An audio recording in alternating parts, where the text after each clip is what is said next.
your brilliant performance.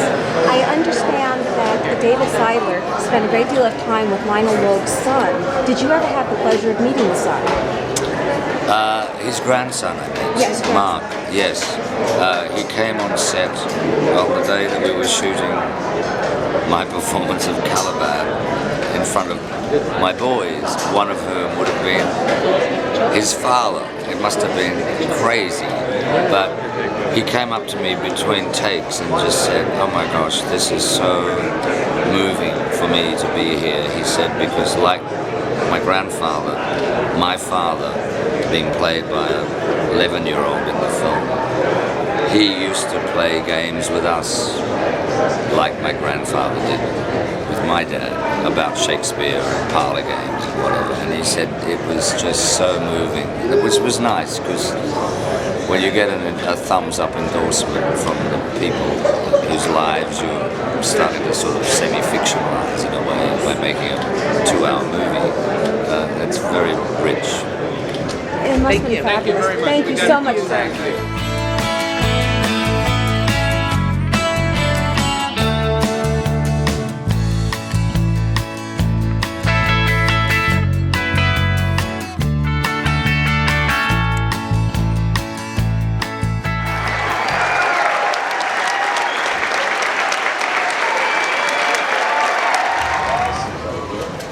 Welcome to Santa Barbara, Geoffrey Rush.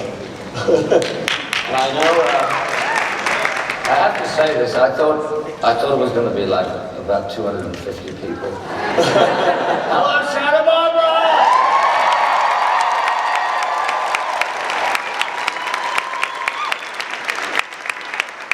well, it's a long way you flew, and we really appreciate it. You coming all this way, I know, on your day off from your show, from Diary of a Madman, and I know you're going back, and that's what I talked about in the intro. I mean, this is what you love to do in theater. You still love it, even though you could do movies endlessly. Why is that? Why do you go back to the theater so much? It's what I did. I started when I was 20. This year I will celebrate 40 years of being an actor. My dream was to keep putting my profession on my tax form as actor. And it sort of happened because I did, in Australia in my teenage years, there was no film industry. We literally shut down for about 4 decades, from the 30s to the 70s, and then we had this extraordinary rebirth in the 70s. So when I was at high school in the school drama club, we just never thought you could make a film. I remember in my senior year, Helen Mirren was making a film up on the Queensland coast. I think she was about 18 at the time, called Age of Consent, directed by the great English director Michael Powell, who I think was sort of banished to Australia because he made a film called Peeping Tom that people liked so much. And we were astonished that they were actually shooting a film where we lived. It just seemed unreal. So there's always been that, I suppose, a sense of resilience of thinking if I can keep doing it as a career, hopefully till I retire, whenever that might be. And then in my mid-40s, Shine became sort of, it just swung me onto a completely different career path. And I thought that would probably have a very limited life, because one of the first things I was offered, I think I was put into the too hard basket.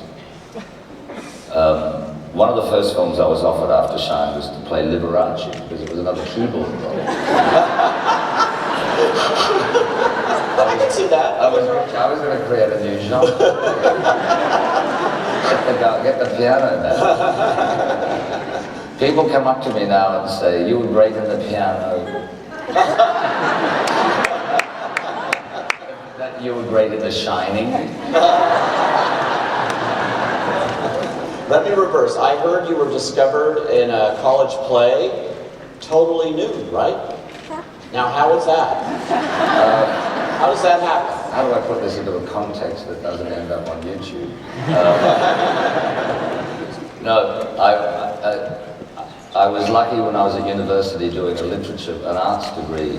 It was a very fertile, very active time on on campus. And wow. Filthy minds have standed around. No, what happened was that at that stage in the late 60s, early 70s, pretty much every bit of theatre you went to see involved nudity. It was a given.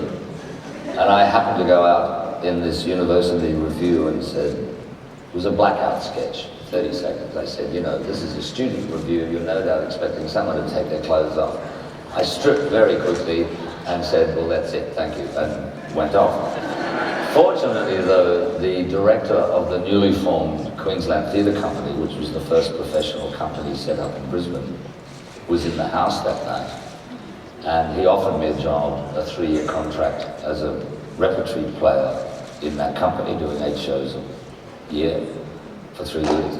And I always like to think that he saw that I had a great future in front of me.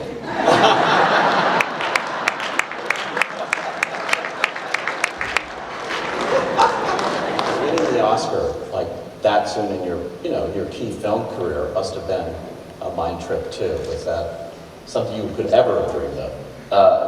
Impossible to think about. But mind you, I probably spent about 6 or 7 months traveling with the film as it opened in Australia and went through numerous festivals there, Brisbane and Sydney and Melbourne, and then various openings in America, etc., etc. It's a long, sort of crazy haul, which I know Tom and Colin have been seriously holding the fort on the King's Speech, because I think I chose to do the play so I didn't have to do it.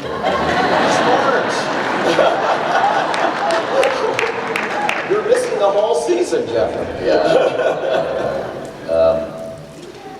It's not an overnight sudden thing, because by the time you actually get to that ceremony, you've actually made some great friends, you know.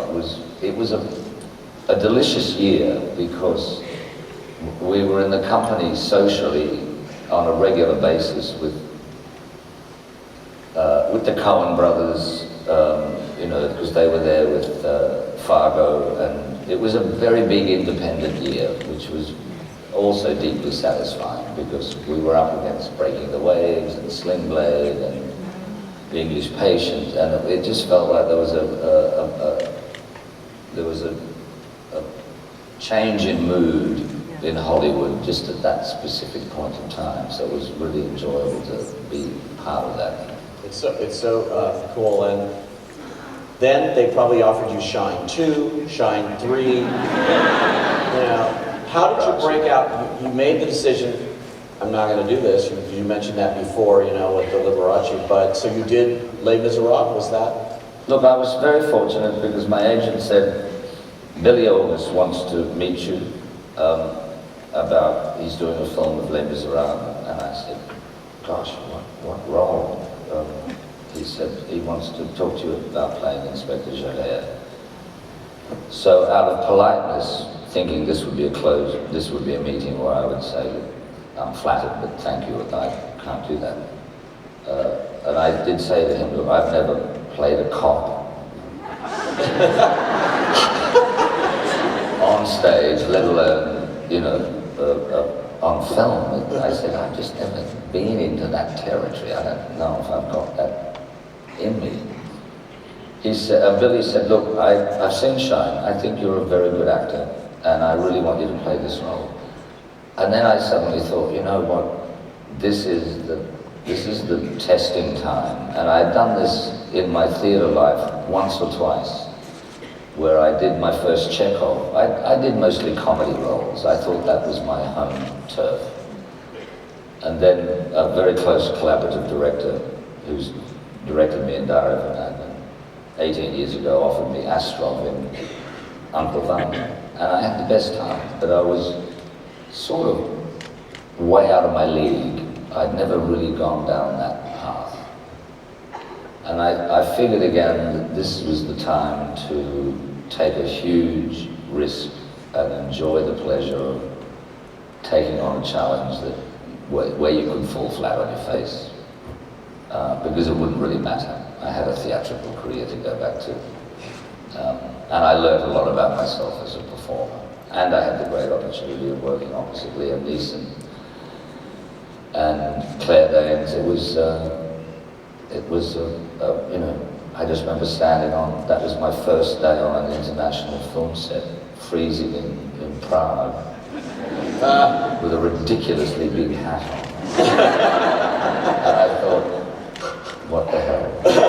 Before we go on to our next portion, I want to thank you for talking to me here about all of this and sitting here and watching. Please welcome Colin Firth.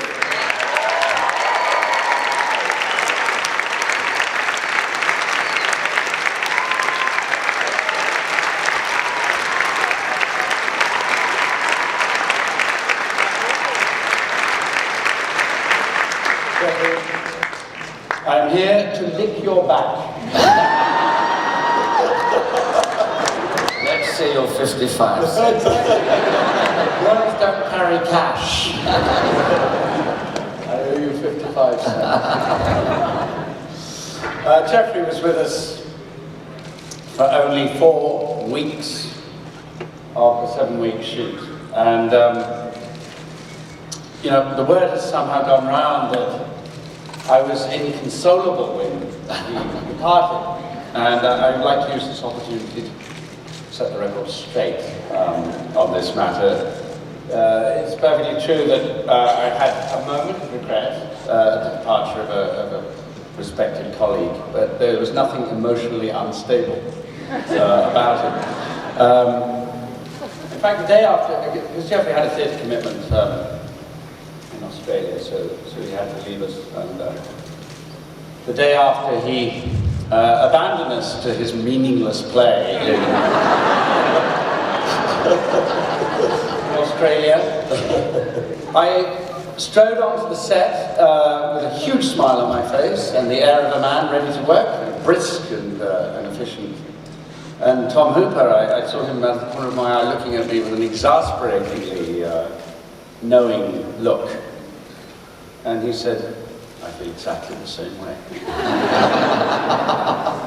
And I calmly inquired whether he wanted to get onto the bloody scene. And we had a joyless morning. I strode back to my trailer and binned my Blu-ray copy of Quills. Let's see, it's fine.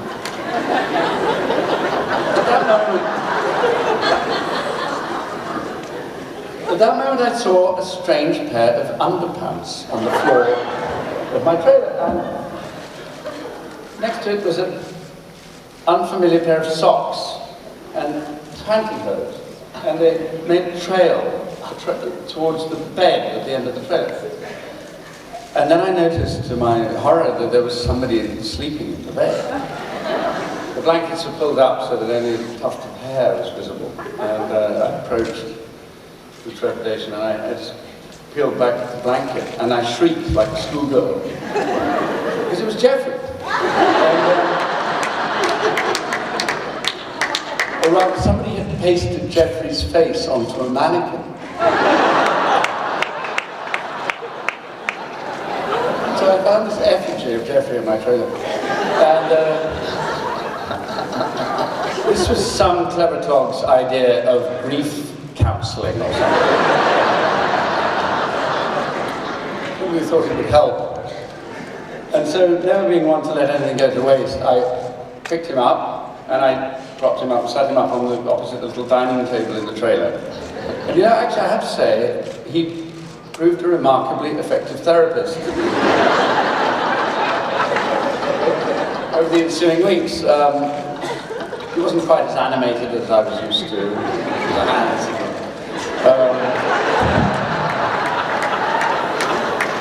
He was a good listener, and he was cheap. And he had quite a presence. He showed up in the Wembley Stadium crowd scenes. If you, when you get the DVD, you know, if you pause it, you'll see him. He was among the palace courtiers, and in a singularly unpleasant moment, I did find him in the cubicle of the men's room on the film set. But then, of course, Helena Bonham Carter showed up, and we forgot all about him.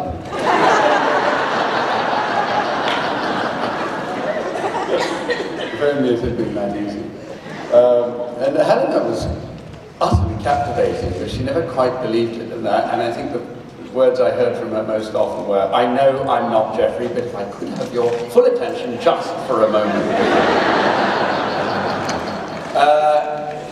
And one of the mantras I think I heard from almost everybody on the set was, after I told a particularly hilarious anecdote, where the end came, where the moment of laughter should have been. Instead, there was always a wistful silence when somebody said, "It's just not the same without Geoffrey, is it?" Now, we men don't tend to go around confessing our emotions and feelings for each other. Well, I don't, anyway. Because these things are personal and private, and so we don't like to do it unless there are thousands of people listening. And,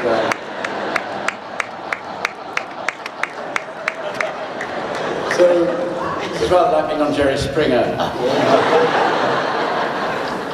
Geoffrey, Colin is here because he has something to tell you. You may not want to hear it. I have great love and regard for this man, and he has spoiled me completely. All those extraordinary, the intellectual fire and the humanity and the vigor and aversion to cliche and all those tangential qualities and the constant search for truthfulness. Those things that you see in his work, you actually also get in his company. And you've just seen the impact that this man has on the screen. If you could just imagine being in front of that on a daily basis, it really is quite extraordinary. It's like watching close-up magic, except it's not like just watching, because you're engaged. He invites you to engage with it, so you are involved with that extraordinary sense of the unexpected and that mercurial intelligence. And before you know it, you're feeling a strange sensation in the back of your neck, and it's coming up through your toes, traveling up through your body, interfering with your upper abdominals, and coming out of your eyes, ears, nose, and larynx. And before you know it, you have raised your game, and you are doing things you did not think you were capable of. And, he does all that, and then makes you howl with laughter in your spare time. So nobody should have all that, really. And then also get a prize, but that's what we're doing apparently.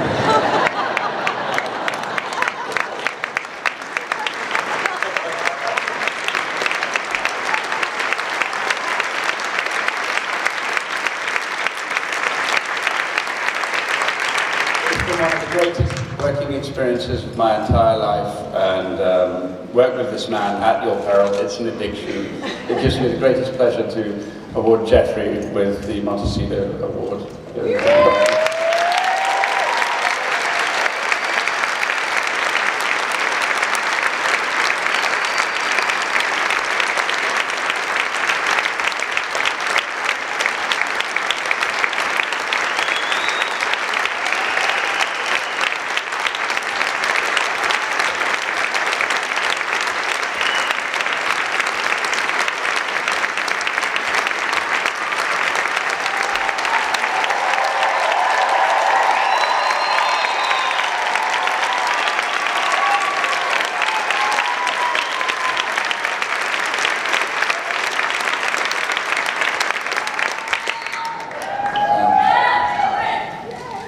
Thank you, Rupert. Sorry, Colin. It's too long a story to go into about the it's a running gag between us. I don't know what to say. I mean, thank you, Santa Barbara. This is,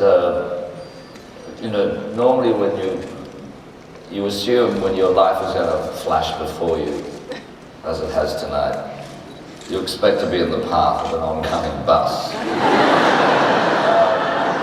But it's been overwhelming, the care of how those clips have been put together. Quite an interesting Rorschach ink blot test of what was chosen. Colin, I can't thank you enough.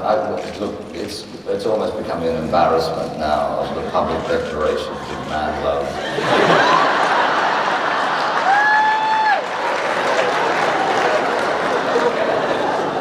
You know, I mean, the film was an extraordinary experience. On one level, we do have some very noble and honest, great people from stuttering associations who are thanking us for the film, for the impact it's made. You know, we have to stop this because the same-sex marriage people are going to be calling us quite soon to represent their cause.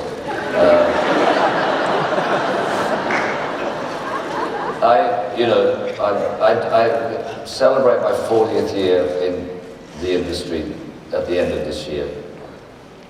You don't really expect in your late 50s to encounter such extraordinarily deep friendships out of a working relationship. And I have to honestly say that that did happen in a very major way between Tom and Colin and myself, because the work never felt like work. It was rigorous, and I think we were relatively disciplined, but the amount of good humor and wit and silliness that went on in and around the work was so enjoyable, and I think ultimately leaks through the screen at certain points in the lower undercurrents of the characters. This award is so meaningful to me. I have been honored in my own country for a career achievement event. This is so special to be honored this way in California, in America, because this country embraced me so openly and so wholeheartedly 15 years ago, and has continued to do so, and provided many fine opportunities for me to test myself as an actor. It's watching some of those clips, and the focus that you've given me is just kind of daunting, but it's a great, it makes me feel good, because sometimes as an actor, and I read everything, I don't sort of ignore the critics or the blogs or whatever. Occasionally you do get a review that calls your work, it's like cured pig meat. I quite like that because it's better than hammy, you know. I admire the linguistic skill, but it hurts for an afternoon, and then you wrap up some pumpkin clippings in it. You know, and I'm used to being called that squishy-faced actor or whatever. To be honoured so honestly and sincerely by such a broad array of what I've done and have enjoyed doing, and I want to stick around for a little while. You know, this is a high point this weekend for the trajectory that the King's Speech has gone on in terms of its peer group accolades and the beautiful response of audiences in Australia and the UK and here in the States. The fact that I'm reviving this play from 21 years ago, The Diary of a Madman, and going back to my favourite town, New York, where I had the great pleasure of working 2 years ago on Broadway. I don't think it will ever get better than this, to be in the company of Tom, Colin, Helena. To be here with Jane, my wife, my agent of 15 years, my publicist of 13 years. This is as good as it gets, but I want to stick around a little longer because and do more work. I just want to see, even be part of an era where we call a moratorium on the use of the word celebrity, I love being an actor.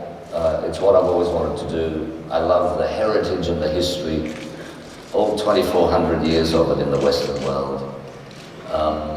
And I think the obsession with the meaninglessness of certain aspects of celebrity life is kind of ruining us. So I thank you for taking me.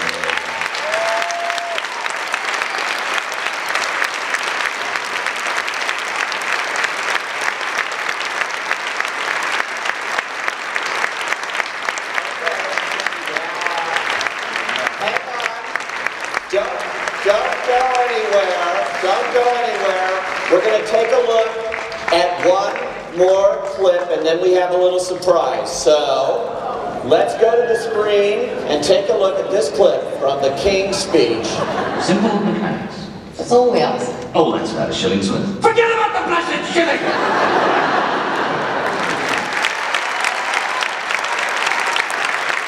Please welcome Roger Durling. Good evening, everybody. It's unprecedented in the film festival history. We've never had an ensemble award, and Best Ensemble Award, and it's a great honor for me to have Helena Bonham Carter, Geoffrey Rush, Colin Firth at the King's speech, and we want to honor them with the Best Ensemble of the Year. And who would be better to give them this award than the Directors Guild Award winner, Best Director, Tom Hooper.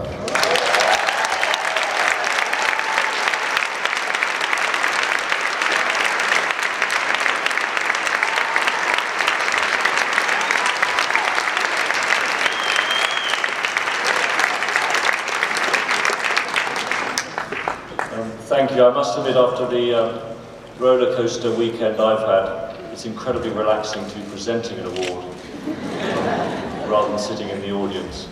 And to be given the opportunity to present the Ensemble Award here is an incredible thrill. And I have to say, there's obviously something about the Santa Barbara Film Festival that's pretty astute, because as I'm sure you all know, they announced this quite a few days before the SAG gave us the ensemble last night, so I don't know what you know up in Santa Barbara, but you're clearly on the map.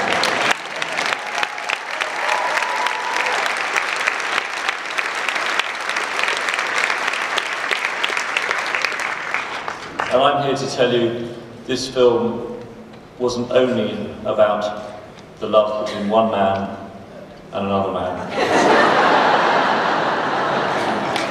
And it wasn't only about bromance and the jealousy of an English queen. We were also joined by the most extraordinary cast, and I promise you that sitting in a rehearsal room with this cast was like sitting with the most extraordinary array of British and Australian cinematic and theatrical history.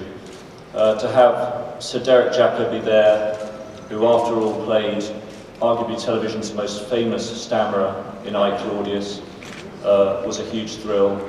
And Sir Derek actually warned Colin that he might find the stammer a little infectious, because after playing I, Claudius, it took him 7 or 8 months to get it out of his system. And that is exactly what happened to Colin. 4 weeks into the shoot, he went off to an award show for Single Man, and came back the next morning and said, "I won," and I said, "Fantastic." And he said, "And I stammered." And I said, "Fantastic." To be joined by Sir Michael Gambon, there's a lot of nights in our film, unlike 9/11. And Michael was in the original repertory company of the National Theatre, chosen by Laurence Olivier when he was a young man, and spent a year listening to a radio headset smuggled into his suit of armour as he stood silently in a series of Shakespeare productions at the age of 25. But he's come a long way. He was also part of our ensemble. To have the great Claire Bloom, who was Charlie Chaplin's muse in Limelight, and was actually presented to Queen Mary, the very character she played when she was 19 years old, was extraordinary. And then to have Guy Pearce arrive on set straight off the plane from Australia. And in rehearsal room, when we first read the play, he had nailed the 1930s accent so extraordinarily well that Colin came up to me afterwards and said, "Tom, Tom, Tom." And I said, "Yes." And he said, "He's doing it much better than I am." And I said, "I'm afraid you're right, you better put your socks up." And then to reunite Colin with Jennifer Ely, with whom we had an on-screen passion. A few years ago, you might have heard of it, Pride and Prejudice. Timothy Spall, who I last worked with in Damned United, is part of my repertory company, as these three are now for the rest of their lives. And then the wonderful children we had in the cast. I mean, it was truly fantastic. So I'm honouring the whole cast tonight. I'm thrilled to present this award, and I'm absolutely delighted that we've got, in the end, the key three here.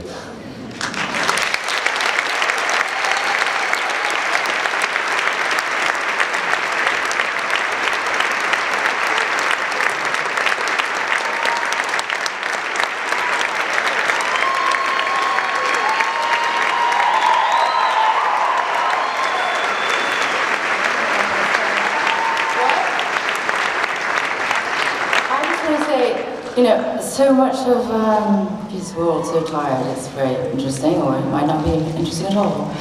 But no, not yet. But you can. I'll give you the, you know. But the whole thing with the award thing, we're so, as everyone knows, as anybody in the business, they know that it's not necessarily that merit. It's not just merit in turning in a good performance. But it is a lot to do with time and who you're up against. He's vanishing, isn't he? Jesus, come back here, I'm about to talk to you. Oh, he's got to fly. Jesus, I'll stop talking about him. I was going to say nice things about him. I was going to say that he should really have the Best Supporting Actress, you know, award. So, you know, if he would definitely beat Melissa Leo. So, this is really for, this is a Best Supporting, we're going to make this into Best Supporting Actress for Geoffrey.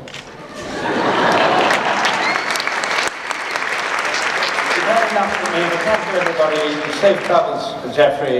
I thought I would say something funny and brief, and I decided to cast that pleasure aside completely. Make it very long-winded. Just on our departing travellers' behalf, I would like to thank you all so much at Santa Barbara for this. It really has been this wonderful evening, and Geoffrey sends his apologies to you all, because he has a very, very important play to do.